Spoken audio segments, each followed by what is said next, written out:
Мен Хамражан Муратұлы Полатович 1970-жылы Жалал шаары төрөлгөнмүн.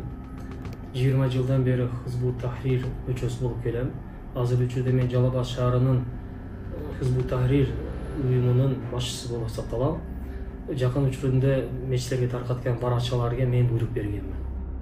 Жалал Абадда Хизбут Тахрир диний экстремисттик уюмунун туруктуу түзүмү жок кылынганын атайын кызмат кабарлайт. УКМКнын маалыматы боюнча операциянын алкагында уюмдун активдүү 22 мүчөсү кармалган. Арасында Масул же болбосо жетекчи, Накиб Рухи насаатчы жана 8 мушриф же болбосо окутуучу болгон. Ар бири 3-5 окуучуну жашыруун шарттарда экстремисттик идеологияга окуткан. Топтун мүчөлөрү бир нече жыл бою Жалал Абадта эл арасында деструктивдүү идеологияны жайылтып, жаңы тарапташтарды тартуу менен алектенген. Ошондой эле интернетте фейк аккаунттарды түзүп, тыюу салынган экстремисттик материалдарды жашыруун басып чыгарып таратышкан.